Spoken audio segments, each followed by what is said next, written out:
Welcome to Samatva academy of science. તો આજે બધા લોકોની ગુજકેટની એક્ઝામ પૂર્ણ થઈ. બાયોલોજીનું પેપર સોલ્યુશન આપણે જોશું. બાયોલોજીનો પેપર છે આપણી સાથે. સો એકંદરે જો પેપરની વાત કરું તો પેપર કમ્પેરેટિવલી ટેક્સ્ટબુક બેઝ જ હતો. જેણે ટેક્સ્ટબુક પ્રોપરલી કરી હોય એ લોકોએ પેપરમાં વાંધો આવે એવું નહોતું. 2 થી 3 કે 4 સવાલ એવા ટ્રિકી આપણે કહી શકાય કે જેમાં વિદ્યાર્થીઓ ભૂલ કરે એવી સંભાવના વધારે હતી.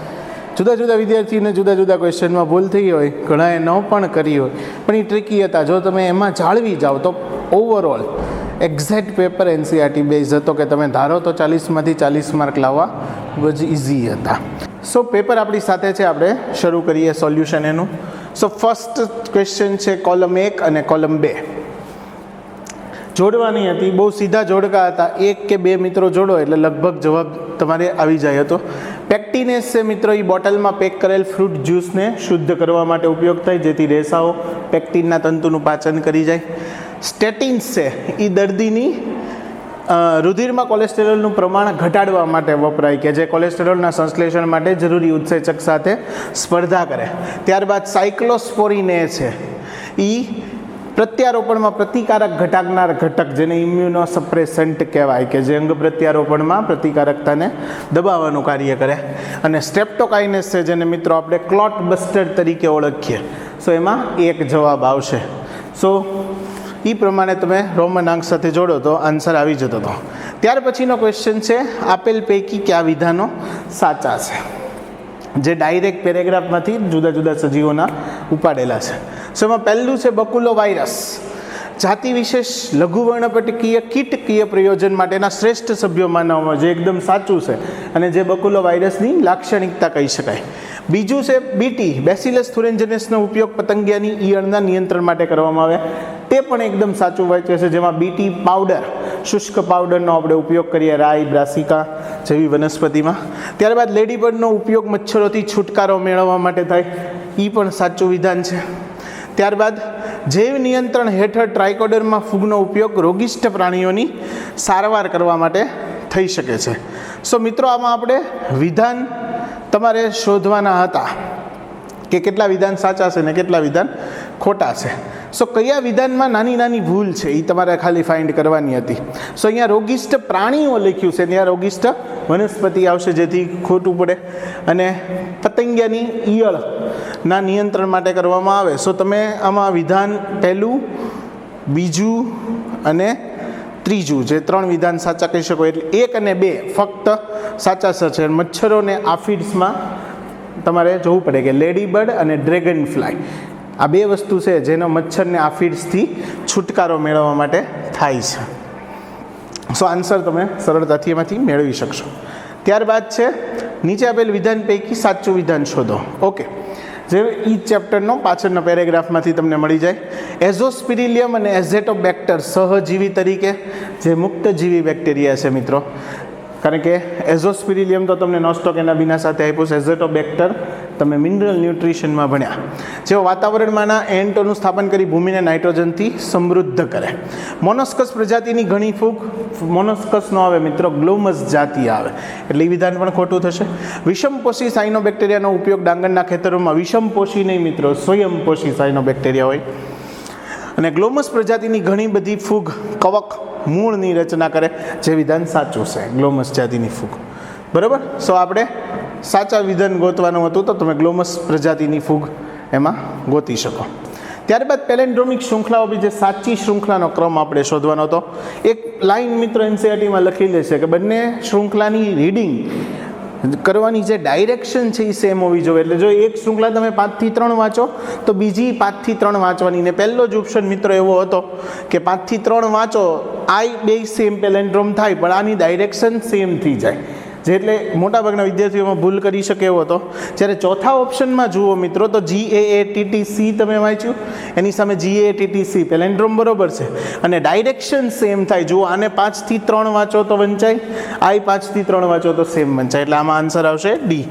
ત્યારબાદ જેલ ઇલેક્ટ્રોફોરોસિસમાં પદ્ધતિમાં શું કરવામાં આવે તમને પૂછ્યું છે. સો ડીએનએના ટુકડાઓને દૃશ્યમાન પ્રકાશમાં અભિરંજિત કર્યા વગર એ વસ્તુ ખોટી છે, કારણ કે રંગવિહીન દેખાય તો જોઈ શકાય નહીં, જેથી આપણે ઇથિડિયમ બ્રોમાઇડથી એને અભિરંજિત કરીએ છીએ, એટલે એ ખોટું થયું. દરિયાઈ નીંદણમાંથી અલગીકૃત કરવામાં આવેલું કુદરતી પોલિમરનો ઉપયોગ, જેને અગર અગર આપણે કહીએ છીએ, એ થાય તો એ વિધાન સાચું થયું. ઇથિડિયમ બ્રોમાઇડથી અભિરંજિત જેલ પર દ્રશ્ય પ્રકાશ આપાત કરતા, અહીંયા દ્રશ્ય પ્રકાશની યુવી આવે લાઇટ, કે જેમાં તમને ડીએનએના નારંગી લાલ રંગના ટુકડા ચળકતા દેખાશે. ત્યારબાદ અગારોઝ માધ્યમમાં ડીએનએના ટુકડાનું કદ જેટલું વધુ તેટલું દૂર ખસે, જે હાવ ખોટું છે. કદના આધારે છૂટા પડે મિત્રો, જેમ કદ ઓછું એમ જેલ ઉપર વધુ રન થશે, એટલે વધુ દૂર જશે, એટલે એ વિધાન પણ ખોટું, તો બી આન્સર સાચો છે. ત્યારબાદ છઠ્ઠું, પીસીઆર પદ્ધતિમાં નીચેના પૈકી કયા બેક્ટેરિયામાંથી અલગ કરવા, થર્મસ એક્વાટિકસમાંથી ટેક ડીએનએ પોલિમરેઝ જે અલગ કરવામાં આવ્યો. ત્યારબાદ એલિસા પદ્ધતિ નીચે આપેલ પૈકી કયા સિદ્ધાંત પર કાર્ય કરે? સો એલિસા એ એન્ટીજન એન્ટીબોડીની પ્રતિક્રિયાઓ સાથે સંકળાયેલી છે, સો એના ઉપર કામ કરશે, એટલે આન્સર આવશે એ. ત્યારબાદ બહુ કોમન સવાલ થઈ ગયો, આલ્ફા-1 એન્ટીટ્રેપ્સિન જે જૈવિક નિપજ પારજનીનિક પ્રાણીઓમાંથી મેળવવામાં આવતી, એના ઉત્પાદન માટે એમ્ફીસેમા રોગની સારવાર કરવા માટે એ વપરાય છે, સો આન્સર આવશે બી. કઈ પદ્ધતિમાં વિશિષ્ટ એમઆરએનએ પૂરક ડીએસઆરએનએ જોડાયા બાદ નિષ્ક્રિય થઈ જાય? પૂરક ડીએસઆરએનએ નિર્માણ પામતું એનો એક જ ટોપિક છે કીટ પ્રતિરોધક વનસ્પતિ, કે જેને આપણે આરએનએ અંતઃક્ષેપણ કે આરએનએ આઈ તરીકે ઓળખીએ છીએ, જે તમારી પાસે અવેલેબલ છે. ત્યાર પછીનો ક્વેશ્ચન, નીચે આપેલ આકૃતિમાં પી અને ક્યુ માટે સાચી સંજ્ઞા પસંદ કરો. સો પી છે એ ડેથ રેટ દેખાડે છે, ઘટાડો થશે એટલે પી માઇનસ આવશે, અને ક્યુ એમિગ્રેશન બહિષ્કરાંતર દેખાડશે એટલે એ પણ ઘટાડો થશે, તો બંનેમાં માઇનસ માઇનસ હોય એવો સી ઓપ્શન છે, તો આન્સર આવશે સી. ત્યારબાદ વોલરસ્ટ પલ સંભાવ્ય વૃદ્ધિનું સમીકરણમાં કે એટલે વહન ક્ષમતા દર્શાવે છે, તો આન્સર આવશે એ. ત્યાર પછીનો ક્વેશ્ચન, ખાલી જગ્યામાં જૈવભારના પિરામિડ અધોવર્તી હોય, જલીય નિવસન તંત્ર સમુદ્ર કે તળાવમાં મિત્રો તમને જૈવભારના પિરામિડ ઊંધા પ્રાપ્ત થાય, સો સમુદ્ર ઓપ્શન હતો, બહુ સરળ સવાલ થઈ જાય. ખાલી જગ્યા મૃત અવશેષીય આહાર શૃંખલાની શરૂઆત માટે જવાબદાર છે. સો મૃત અવશેષીય આહાર શૃંખલા, નિક્ષેપ દ્રવ્ય આહાર શૃંખલા, જેને તમે ડીએફસી તરીકે કહો, સો એ વિઘટકોથી શરૂ થાય, તો ફૂગ એમાં મુખ્ય હશે કે જે વિઘટનની પ્રક્રિયાની શરૂઆત કરે, સો એમાં આન્સર આવશે ડી. ત્યારબાદ વર્ષ 2002માં વિશ્વ પરિષદ છે જે જોનિસબર્ગ દક્ષિણ આફ્રિકામાં યોજાણી, અને 1992માં રિયો ડી જેનેરોમાં યોજાણી હતી. ત્યારબાદ નીચે આપેલ પૈકી લુપ્ત પ્રાણી અને દેશ માટે અસંગત શોધો.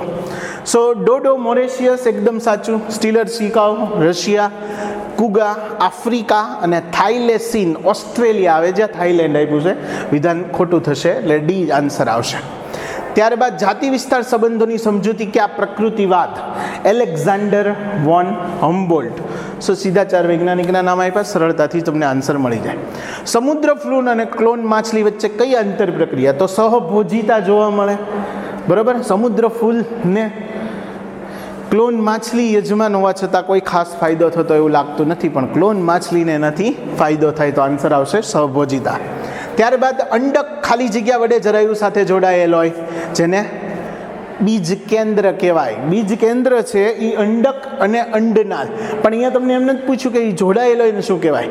જરાયુ સાથે શેના વડે જોડાયેલો હોય? તો જવાબ મિત્રો આવશે અંડકનાલ, અને અંડકનાલ અને અંડકનું સંગમ સ્થાન એટલે એને આપણે બીજ કેન્દ્ર કહીએ, તો જવાબ આવશે અંડકનાલ. ત્યારબાદ સૌરૃત પુષ્પો. સૌરૃત પુષ્પો એટલે એવા પુષ્પો કે જે ક્યારેય ખીલતા નથી, જેની અંદર હંમેશા સ્વપરાગનયન થાય. જેના પરાગાશય ખુલ્લા હોય, ખોટું, કારણ કે કળી સ્વરૂપે હોય. પરાગાશય અને પરાગાસન આવૃત હોય, સાચું. પરાગાસન ખુલ્લા હોય, ખોટું. પુષ્પો ખુલ્લા હોય, એ પણ ખોટું, સો આવૃત હોય, સો બી આન્સર આવશે આમાં. ત્યારબાદ પરાગરત સ્ત્રીકેસર આંતરક્રિયામાં નીચેના પૈકી ક્યુ સમાવેશિત નથી? સો એની વ્યાખ્યામાં જ લખ્યું છે મિત્રો, પરાગરજ પરાગાસન પર સ્થાપિત થાય, પરાગનલિકાનો અંડકમાં પ્રવેશ, પરાગરજનું અંકુરણ, ભ્રૂણ વિકાસ એમાં સામેલ નથી, કારણ કે ભ્રૂણ વિકાસ એ પશ્ચફલન ઘટનાનો ભાગ છે, સો એ ઓબ્વિયસલી આન્સર આવશે ડી. ત્યારબાદ લેડિંગના કોષોનું સ્થાન જણાવો. સો લેડિંગના કોષોને આપણે આંતરાલીય કોષો કહીએ, ઇન્ટરસ્ટિશિયલ સ્પેસ, સ્ટીયલ કોષ સેલ. સો શુક્રોત્પાદક નલિકાઓ એની આસપાસના વિસ્તારમાં એ તમને જોવા મળશે, તો સી આન્સર આવશે. ત્યારબાદ અંડપાત સમયે ગ્રાફિયન પુટિકામાંથી શું મુક્ત થશે?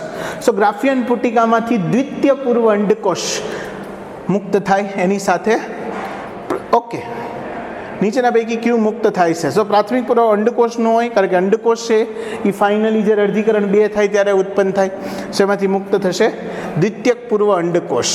અને પ્રાથમિક ધ્રુવકાએ મિત્રો આન્સર આપવો જોઈએ. સો એમાં જોઈએ આપણે, જોકે એને અંડપાત સમયે પુટિકામાંથી પૂછ્યું ત્યારે અર્ધીકરણ 1 પૂર્ણ થઈ ગયું હોય, નિયસંભાજન પ્રકારનું છે, બરાબર.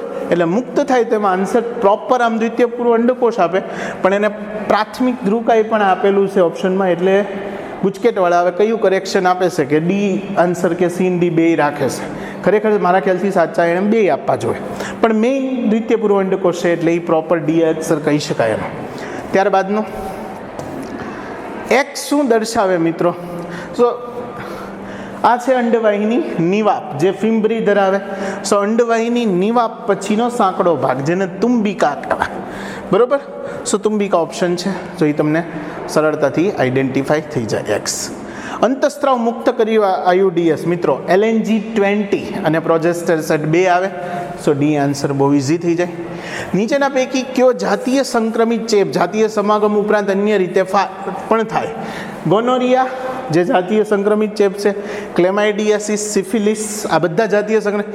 હિપેટાઇટિસ બી જાતીય સંક્રમણથી થાય. આ ઉપરાંત મિત્રો રુધિરાધાનની પ્રક્રિયા કે સિરમ ટેસ્ટ કાંઈક કરાવવામાં આવે, અથવા તો કોઈ ડ્રગ્સનું સેવન કે એનું કંઈ એના દ્વારા થતું હોય તો રુધિરના વહન દ્વારા એ ફેલાતો રોગ છે, જેમ એઇડ્સ જેવી રીતે ફેલાય એવી રીતે. સો હિપેટાઇટિસ બી છે એ પ્રજનનની ક્રિયા ઉપરાંત બીજી રીતે પણ ફેલાતો રોગ કહી શકાય, એટલે એમાં આન્સર આવશે ડી. ત્યારબાદ ઇન વિટ્રો ફલનમાં જો 8 કરતાં વધુ ગર્ભકોષ્ઠી હોય, ભ્રૂણને આગળનો વિકાસ પૂર્ણ કરવા માટે ગર્ભાશયમાં સ્થાનાંતરિત કરવામાં આવે તો આ પદ્ધતિને IUT કહેવાય, ઇન્ટ્રા યુટેરાઇન ટ્રાન્સફર. ઓકે. ત્યારબાદ જો માતાનું રુધિર જૂથ એ હોય ને પિતાનું રુધિર જૂથ હોય તો સંતાનનું રુધિર જૂથ ક્યુ હોઈ શકે? તો એક તો મિત્રો સંતાનનું રુધિર જૂથ એ હોઈ શકે, બીજું સંતાનનું રુધિર જૂથ O હોઈ શકે. સો આન્સર આવશે એ અથવા O. ત્યારબાદ વૈજ્ઞાનિકના નામ આપ્યા છે અને એને કરેલા કાર્યો આપ્યા છે. સો મેન્ડલે વિશ્લેષણનો નિયમ આપ્યો હતો. ત્યારબાદ મોર્ગન છે જેણે સહલગ્નતા સમજાવી. આલ્ફ્રેડ સ્ટર્ટિવેટે જનીનિક નકશા તૈયાર કર્યા અને સટને આનુવંશિકતાનો રંગસૂત્રીયવાદ આપ્યો. શું તમે સરળતાથી જોડી શકો એવો સવાલ છે. બીટા થેલેસેમિયાનું નિયંત્રણ HBB જનીન મિત્રો 11માં રંગસૂત્ર ઉપર આવેલું હોય, એટલે આન્સર આવશે 11th. ત્યારબાદ તમને વંશાવલી આપી છે. દૈહિક રંગસૂત્ર સંલગ્ન રોગ માટે સાચો વિકલ્પ પસંદ કરો. સો મિત્રો તમારે એ ફાઇન્ડ કરવાનું છે કે આ વંશાવલી દૈહિક પ્રભાવી છે કે દૈહિક પ્રચ્છન્ન. તો ઓબ્વિયસલી મિત્રો તમે જો અહીંયા જુઓ તો તમને ખ્યાલ આવી જાય કે પ્રચ્છન્ન ખામી છે, કારણ કે માતા પિતા બંને વિષમયુગ્મી હોય છતાં પણ સંતાનમાં રોગ આવે છે. અને બીજું તમને કીધું છે દૈહિક રંગસૂત્ર. સો સિકલ સેલ એનિમિયાની પેડિગ્રી છે જે ડાયરેક્ટ પણ NCERTમાં આપેલી છે. ઓકે. સો નીચેની આકૃતિમાં એક્સ શું દર્શાવે છે? સો મિત્રો આકૃતિમાં એક્સ કારક ક્યુ નિર્દેશન કરે છે? તો એક્સ છે, અહીંયા તમે જોઈ શકો છો કે mRNAની શૃંખલા બની ગઈ છે, તો હવે સમાપ્તિનો વારો છે. સો રો કારક છે જે સમાપ્તિ કારક તરીકે વર્તે છે. એમાં આન્સર આવશે બી. ગર્ભન્ય પ્રાણીના પુખ્ત તબક્કામાંથી ક્યારેય પસાર થતો નથી. કાર્લ અર્ન્સ્ટ વોન બેયર જેણે સૌપ્રથમ આવું બધું નકારી કાઢી હતી, અને તમને યાદ તો અર્ન્સ્ટ હેકલની વાતને આ એને ફાઇનલ સ્ટેટમેન્ટ આપ્યું હતું, તો આન્સર આવશે ડી. ત્યારબાદ કયું કાર્ય સદ્રષ્ટાનું ઉદાહરણ છે? સો કાર્ય સદ્રષ્ટા એટલે મિત્રો સમાન કાર્ય હોય પણ જુદી જુદી રચના. સો એક મૂળનું ઉદાહરણ અને એક પ્રકાંડનું ઉદાહરણ. શક્કરિયા અને બટેટા બંનેમાં ખોરાક સંગ્રહ થાય, પણ શક્કરિયા મૂળમાં ખોરાક સંગ્રહનું ઉદાહરણ છે અને બટેટા એ પ્રકાંડનું છે, એટલે બી આન્સર આવશે. ત્યારબાદ નીચેના પૈકી હાર્ડી વિનબર્ગ સંતુલનને અસર કરતું નથી. સો જનીનિક સ્થળાંતરણ, વિકૃતિ, જનીનિક વિચલન આ બધા કરે. અનુકૂલિત પ્રસરણ જે હાર્ડી વિનબર્ગ સાથે લાગુ પડતું નથી. સો એ ઓડ વન હતું તો તમે ઇઝીલી એને આઈડેન્ટિફાય કરી શકો. ત્યાર પછીનો ક્વેશ્ચન મિત્રો સરસ હતો, જેમાં ઘણા બધા વિદ્યાર્થીઓએ ભૂલ કરી હોય. નિર્દેશિત mRNAની શૃંખલા દ્વારા સંશ્લેષિત પોલીપેપ્ટાઇડમાં કેટલા એમિનો એસિડ હોય? હવે મિત્રો આપણે બધા જાણીએ છીએ કે 3 કોડ એટલે એક એમિનો એસિડ થાય, તો ઘણા વિદ્યાર્થીઓએ અહીંથી સીધા કોડ ગણી લીધા. અને મોટાભાગના એ 10 આન્સર કર્યો. પણ એમાં મિત્રો કરવાનું કેટલું હતું? આપણને ખબર છે કે પોલીપેપ્ટાઇડ શૃંખલા પ્રારંભન હંમેશા એક જ સંકેતથી થાય, જે હતો AUG. એટલે તમારે કરવાનું હતું આ પહેલો સંકેત ને બીજો સંકેત, આ બે સંકેતને મૂકી દો. ત્યારબાદ પોલીપેપ્ટાઇડ શૃંખલાનું સંશ્લેષણ આ AUG થી શરૂ થાય. સો AUG છે, ત્યારબાદ આ બીજો સંકેત, આ ત્રીજો સંકેત, આ ચોથો સંકેત, પાંચમો સંકેત ધ્યાનથી જુઓ તો મિત્રો સમાપ્તિ સંકેત છે UGA. સો અહીંથી પોલીપેપ્ટાઇડ શૃંખલા છૂટી પડી જશે. સો આ 1 2 3 આ બંને કોડ નકામા થઈ ગયા અને આગળના 1 2 નકામા થઈ ગયા. બંને બાજુનો ભાષાંતરણ રહિત વિસ્તાર, જેને UTRS કહેવાય, એ તમારે કાઢી નાખવાનો અને ફાઇનલી 1 2 3 4 4 એમિનો એસિડનું નિર્માણ થશે. તો આન્સર આવશે A. ત્યારબાદ કોષમાં કેટલા પ્રકારના પ્રતિસંકેતો હાજર હોય? 61 સંકેતો છે મિત્રો, એના પ્રતિસંકેત આપણી પાસે છે. સો એમાં આન્સર આવશે 61. ત્યારબાદ જો એક દ્વિશૃંખલીય ડીએનએમાં 30% એડીનાઇન હોય, સો એડીનાઇન 30% હોય તો થાયામીન 30%, ટોટલ 60% મિત્રો પ્રમાણ થઈ ગયું. એટલે 20% સાઇટોસિન હોય ને 20% ગ્વાનિન હોય. તેમાં આન્સર આવશે B. ઓકે. ત્યારબાદ 38મો ક્વેશ્ચન, કયા લક્ષણને આધારે ડૉક્ટર X દર્દીને ન્યુમોનિયા રોગ હોવાનું જાણશે? સો ન્યુમોનિયાની અસર મિત્રો આપણને યાદ હોવી જોઈએ. પહેલું છે 3 થી 4 દિવસ ઠંડી લાગે, તાવ આવે, વધુ તાવ રહે, જે મેલેરિયામાં આવે છે.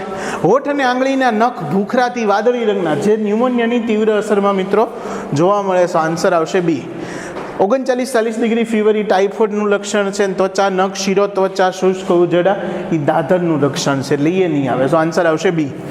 ત્યારબાદ કયા જૂથ દ્વિતીયક લસિકા અંગોમાં સમાવેશિત છે?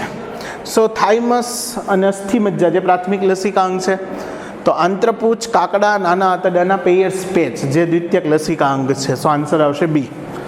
ત્યારબાદ સિરોસિસ, આમાં ઘણા વિદ્યાર્થીઓએ ભૂલ કરી હશે.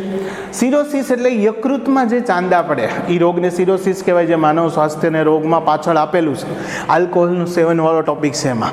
સો આલ્કોહોલના વધુ પડતા વ્યસનથી થતો યકૃતનો રોગ છે, બરાબર. આમાં ઘણા મૂત્રપિંડ કે એવો કંઈક રોગ કરવાની મિસ્ટેક થવાની સંભાવના રહે, અથવા સ્પોટ તમને યાદ આવે નહીં. ઓકે. સો આ રીતે એકંદરે પેપર મિત્રો સહેલો હતો. આશા છે કે તમારા બધાનો પેપર સારો ગયો છે. Thank you.